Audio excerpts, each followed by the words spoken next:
Om Swastiastu, pemirsa Bali TV dimanapun Anda berada, kembali Bali Post Talk ya. Menjumpai Anda bersama saya Nyoman Winata, Redaktur Pelaksana Harian Bali Post. Hari ini saya berada di Kabupaten Buleleng dan saya akan mewawancarai Bupati Buleleng Bapak Ketut Lihatnya berkaitan dengan dua topik besar, pengendalian inflasi dan juga bagaimana prestasi dalam tim pengendali dan perluasan digitalisasi daerah. Karena dalam dua hal ini Buleleng memiliki prestasi yang cukup membanggakan. Kita sapa dulu narasumber kita, Om Swastiastu. Om Swastiastu, Om Swastiastu para pemirsa Bali TV.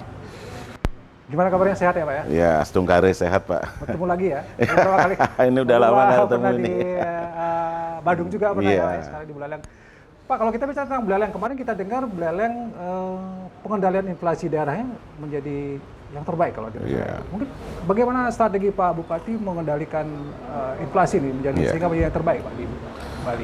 Ya, terima kasih untuk pengendalian inflasi. Pada hakikatnya adalah kita bisa memperbaiki satu sistem yang mempengaruhi kenapa harga di tingkat konsumen itu menjadi tinggi atau naik. Gitu. Nah, kebetulan karakteristik Kabupaten Buleleng itu tidak hanya dia sebagai produsen, dia penghasil, tetapi juga Buleleng sebagai konsumen.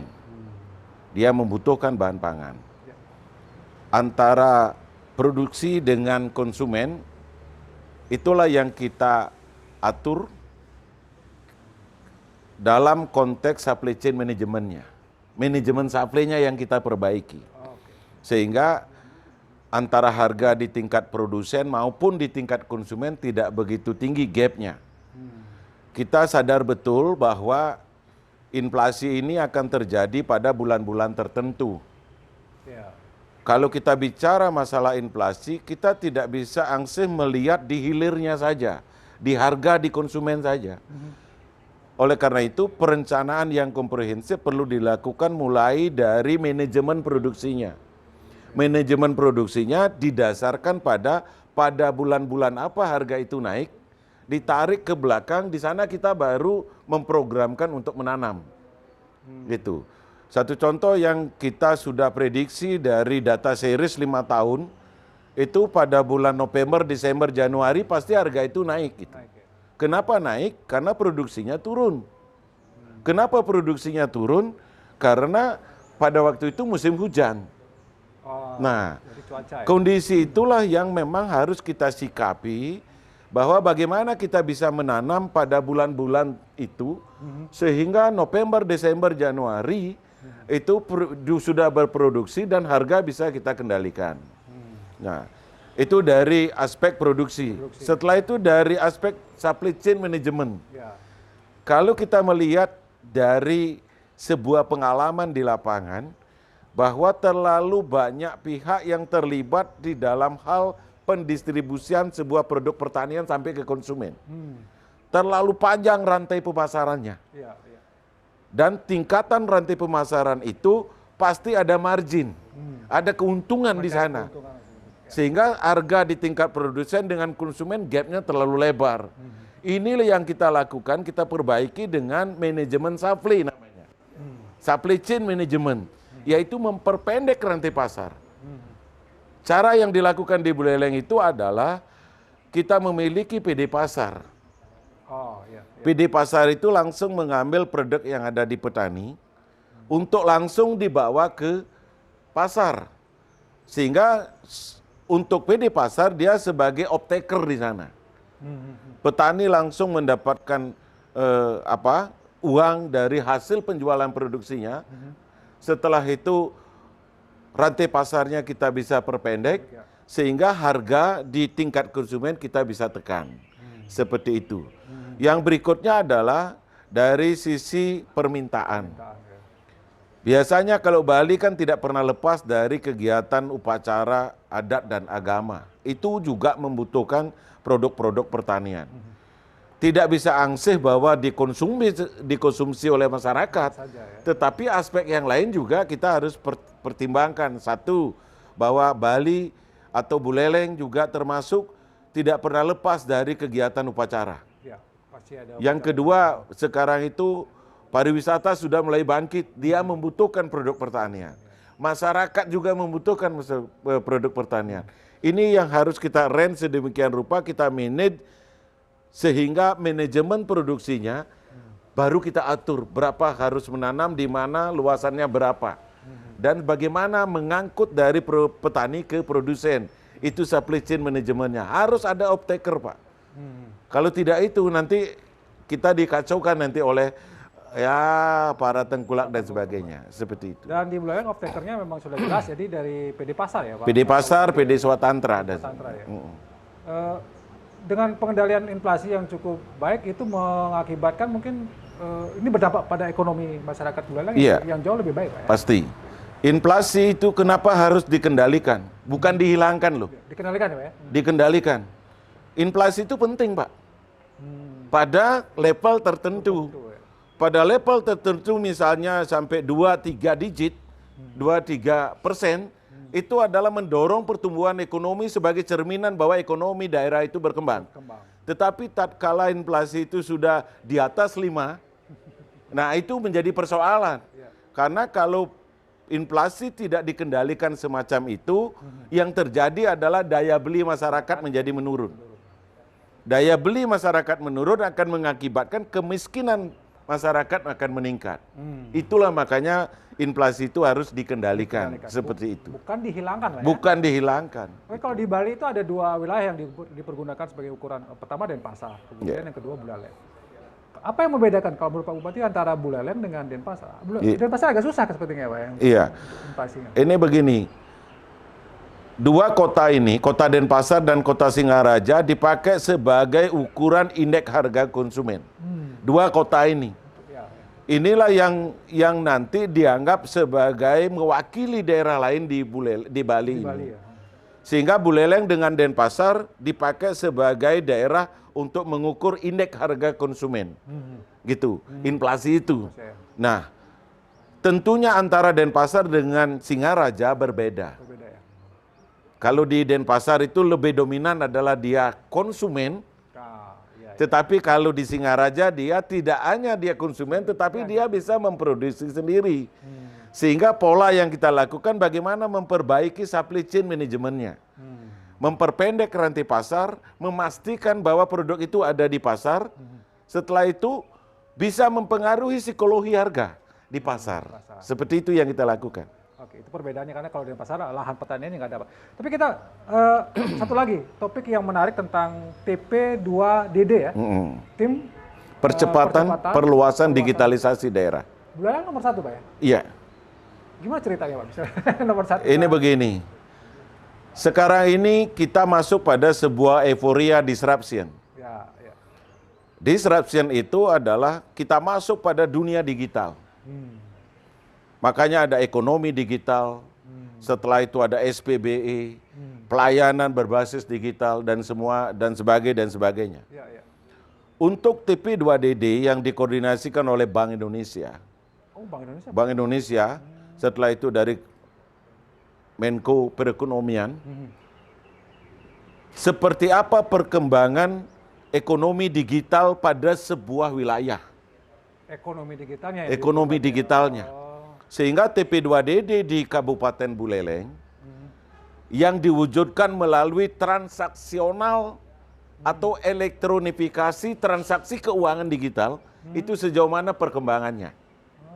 Nah, di Buleleng dalam kaitannya dengan program TP2DD ini, khususnya menyangkut masalah elektronifikasi transaksi keuangan sudah berjalan cukup bagus. Dan bahkan kemarin Buleleng itu mendapatkan penghargaan sebagai kabupaten nomor 1 tingkat Jawa Bali. Nah, kalau Jawa Bali sudah gini, apalagi di daerah lain gitu, itu mungkin nasional. Kenapa bisa begitu? Yang pertama dari aspek pajak. Kita sudah digital semua, Pak. Pajaknya sudah digitalisasi. Iya. Setelah itu yang sekarang kita dorong adalah menyangkut masalah retribusi. Retribusi nanti adalah untuk parkir dan sebagainya, itu sudah kita digital semua.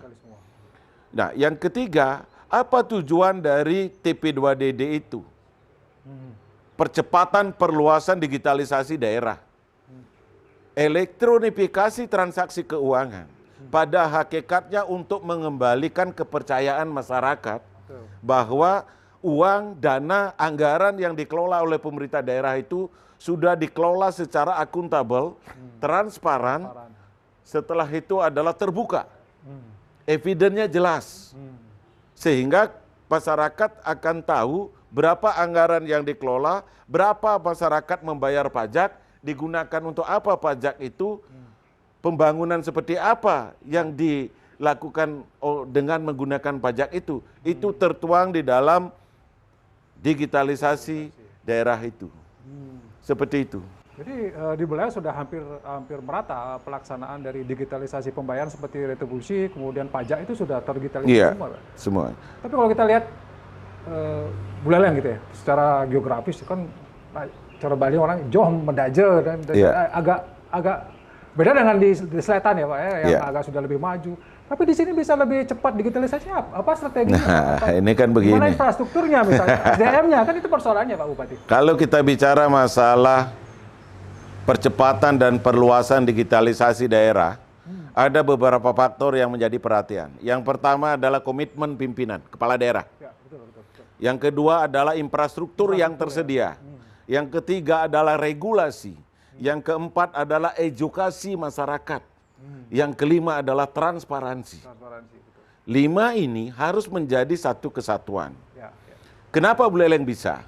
Ini tidak terlepas dari program Pak Gubernur Bali yang mendorong, yang memiliki visi misi program mewujudkan Bali sebagai Bali Smart Island. Ya. Itu kan Bali Smart Island itu di seluruh desa-desa itu dibantu wifi. Karena digital tanpa wifi nonsense.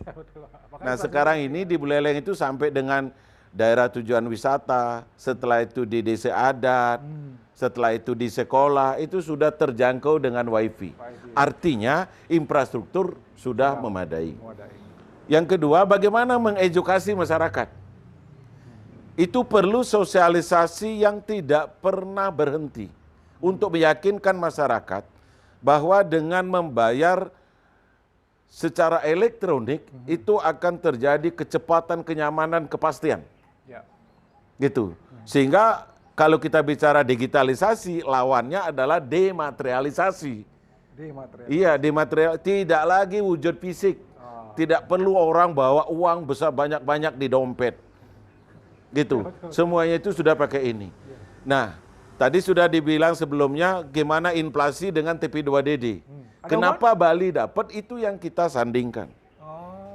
Misalnya bahwa digitalisasi percepatan dalam konteks elektronifikasi transaksi itu dipengaruhi dan tidak bisa dilakukan oleh pemerintah daerah semata. Perlu ada kolaborasi kerjasama dengan bank pelaksana, yaitu BPD Bali. Yang kedua itu adalah dari Bank Indonesia. Yang ketiga itu dari Otoritas Jasa Keuangan, OJK.